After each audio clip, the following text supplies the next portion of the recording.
আসসালামু আলাইকুম বন্ধুরা, মুসলিমা কিচেনে আপনাদের সকলকে স্বাগত জানাই। আজকে আমি হাজির হয়েছি পুঁই শাক ডাল নিয়ে। এই ডালটা খেতে কিন্তু খুব দুর্দান্ত স্বাদের হয়। পুঁই শাক হচ্ছে শাকের রাজা, হচ্ছে পুঁই শাক। তাই পুঁই শাক রান্না খেতে খুব ভালো লাগে।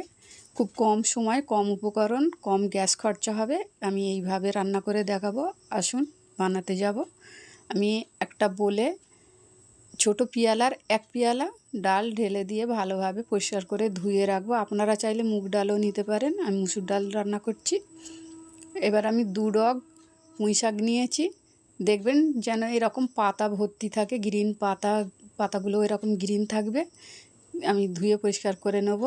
এবার ডালটাও আমি জল ফেলে দিয়ে তাতে একটু ছোট পেঁয়াজের অর্ধেক পেঁয়াজ কুচিয়ে দিয়েছি, একটু রসুন দিয়েছি, 1 চামচ হলুদ, হাফ চামচ ধনের গুঁড়ো, অল্প একটু লঙ্কার গুঁড়ো দেব, খুব বেশি লঙ্কা দেব না। এবারে একটু অল্প সর্ষের তেল দিয়ে ভালোভাবে হাত দিয়ে ঘষে ঘষে মাখাতে হবে। একটা সুন্দর গন্ধ বেরোবে ততক্ষণ পর্যন্ত ডালটা এরকমভাবে ঘষে মাখাতে হবে। মাখানো হয়ে গেছে। আমি এবার সিদ্ধ করার জন্য একটা কড়াতে দিয়ে দিলাম। বোলটা ধুয়ে একটু জল দিয়ে দেব। আমি মোট 1.5 পিয়ালা জল দেব। এরকম ছোট পিয়ালার 1.5 পিয়ালা জল দিয়ে লো ফ্লেমে আমি ঢাকা দিয়ে হাফ সিদ্ধ করতে দেবো।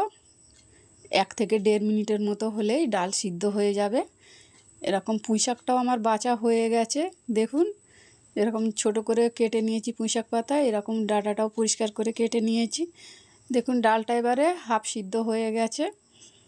আপনাদেরকে খুলে দেখাচ্ছি। ডালটা হাফ সিদ্ধ করে আমি এবার ডাঁটা দেবো। এরকম পর্যায়ে ডাঁটাটা দেবেন, তাহলে ডাঁটাটাও ঠিক সিদ্ধ হবে, ডালটাও ঠিক সিদ্ধ হবে। এবারে চেপে চেপে আমি ডালের মধ্যে ডাঁটাগুলো ঢুকিয়ে দিলাম। দেখুন ডালটা কিন্তু পুরো সিদ্ধ হয়নি।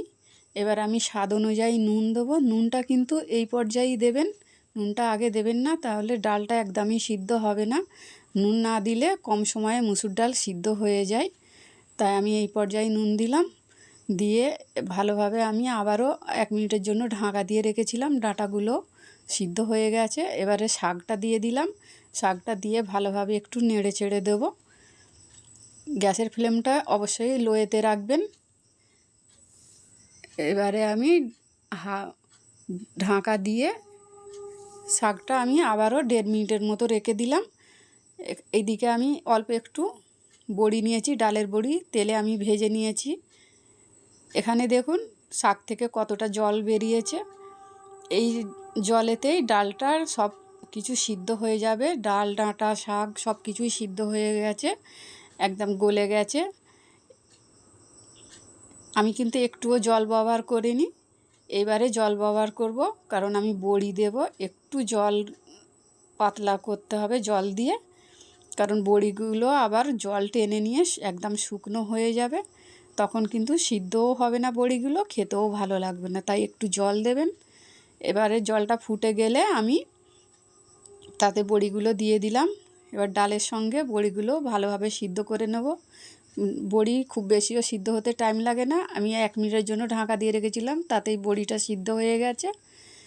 এখন মনে হচ্ছে এতটা জল আছে, কিন্তু বড়ি আরও জলটা টেনে নেবে।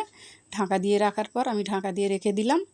একটা কড়াইতে আমি ফোড়নের জন্য 1 টেবিল চামচ সরষের তেল দিয়েছি, তাতে হাফ চামচ আদা রসুন বাটা দিয়েছি, দিয়ে ভালোভাবে একটু লালচে করে ভেজে নেব।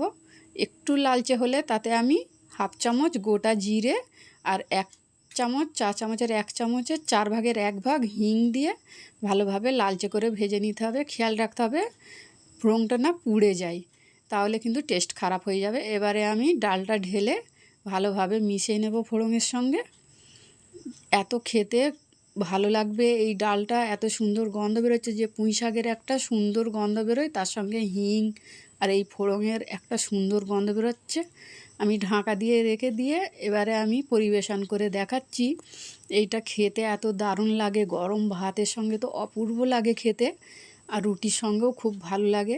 দেখুন বড়িটা কিন্তু অনেকটাই, ডালটা শুকনো হয়ে গেছে, বড়ি অনেকটাই জল টেনে নিয়েছে। তাই একটু পাতলাই রাখবেন।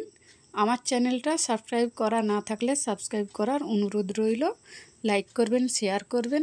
আবার দেখা